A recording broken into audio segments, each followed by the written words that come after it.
Hi everybody, I'm Bill Sanders and this is Watch Art Sci, the art and science of watch collection. Today we're going to take a look at Amin's what I call the impeccably selected collection. And the reason I call it that is that there's a range of different horological levels, we'll say, in this collection, but every one of them is extremely well selected. So let's take a look at Amin's collection, and we'll start off with the Arnold & Son HMS1. This watch it's one of those really beautiful, clear, and classy looking watches. There's the whole, let's say, aura of this watch is one of making a statement without making a lot of noise. The movement in it is, they call it ANS 1001. And Amin had mentioned it was made by La Joux-Perret. And so I took a look at La Joux-Perret, and they have one called the 7380 that seems to have the same kind of numbers. Arnold & Son is sort of an interesting one. Under their manufactured, they have two things. One, they manufacture themselves, and the other one is that they're made exclusively for Arnold & Son, and this is one of the latter. But this is a La Joux-Perret they have some very nice and very interesting movements. This is my, oh God, what is this?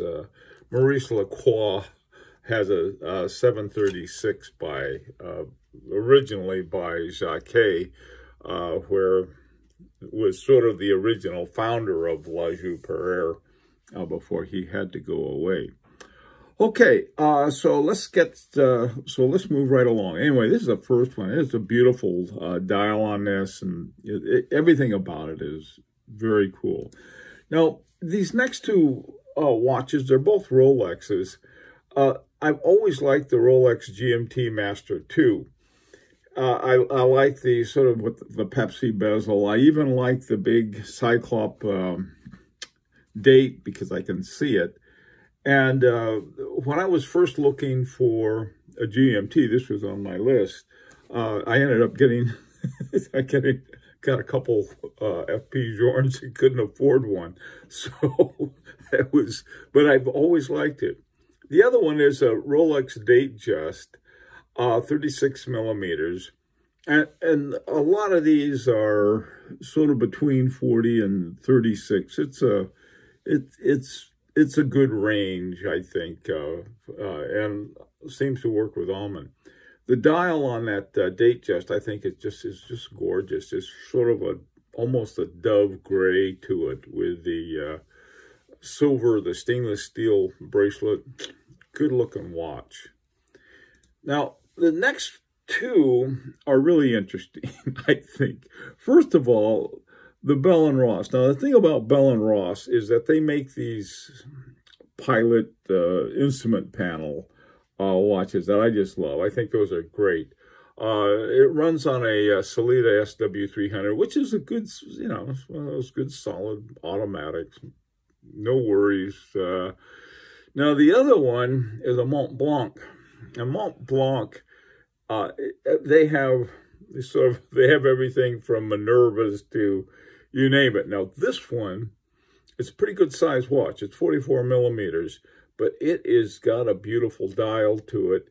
And inside is a Unitas ETA 6498, which happens to be one of my very favorite movements. The reason I like it so much is that this is the 6498-1, and it runs at 2.5 hertz. So you've got a nice, slow moving hand wound. To find a 2.5 hertz movement, you have to spend a lot more money. I mean, the H. Mosers, a lot of them run at 2.5. All of Carry-Voot and Lanans, if you're ready to spend $70,000 on a watch, do Philippe Dufour's run at 2.5 hertz.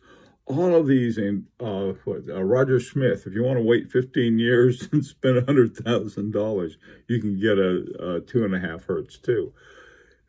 I love these movements. I mean, you get it, and it's in the Mont Blanc, the dial on that cathedral hands, gorgeous watch. Just, and it probably doesn't cost a fortune. I didn't check out all of the costs on these. Now, these next two are sort of interesting. The Grand Seiko. This is a Grand Seiko spring drive. And one of the things that Amin said about this, I think it's, this one's 39 millimeters. He said most of them are bigger than this. And I don't know why, but that they are bigger. Perhaps a spring drive, to have a proper spring drive, you need something a little bigger dial on there. The other one is the Carl Bucher Petravi Black Dial Power Reserve. Now this runs on an ETA 2897, and it's, I guess it would come under, very standard horology, but a good looking watch. I mean, the way those two hands are tipped, and the way they have the power reserve indicator down at 7 o'clock, it's a good looking watch. And I'm not a big fan of black dials because I have a hard time distinguishing them. But this one, I mean, telling reading the different indicators on the dial with them. This one seems to be pretty clear, though. I think those little white tips help. Okay, moving right along. Now, this next one, I love Christopher Ward. This is a 5-day, Christopher Ward 5-day, and it's got the SH21, which is their dial. SH, I forgot that. It's a Swiss company that's owned by Christopher Ward, that they tell them they make their own dials. I mean, their own movements. And the only thing I don't like about this particular movement in this particular watch is that you can't see much of it. It's got this great big plate over it, and then you just have a couple peekaboo holes for the twin barrels. I mean, this looks like an interesting movement inside of there. COSC certified. To me, this is like the ideal office watch. Wind it up on Monday. It's good for the rest of the week. You put it aside. Put on your dress watches for the weekend. I don't know, or your sports watches. But this watch is really nice, just nice, good-looking watch. Now, this next one has always been one of my favorite. It's a Jaeger-LeCoultre Master Control Sector Dial, 39 millimeters. I like the size. This is just a nice watch. I was looking at this more carefully, and they have at each of the 5-minute points, the indexes, instead of these little black lines, are in blue, and the way it goes together is just beautiful. And I like Jaeger-LeCoultre anyway, so it's beautiful looking watch. Again, it's there's the caliber 899. Runs at 4 hertz, nothing to, worry about. We'll put it that way. Nice watch. Okay, let's see.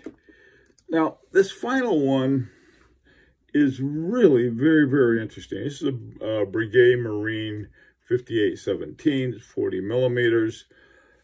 Their Marine line is an interesting one because you have a very formal looking watch that is a sports watch, a Marine. And here it is on a rubber strap.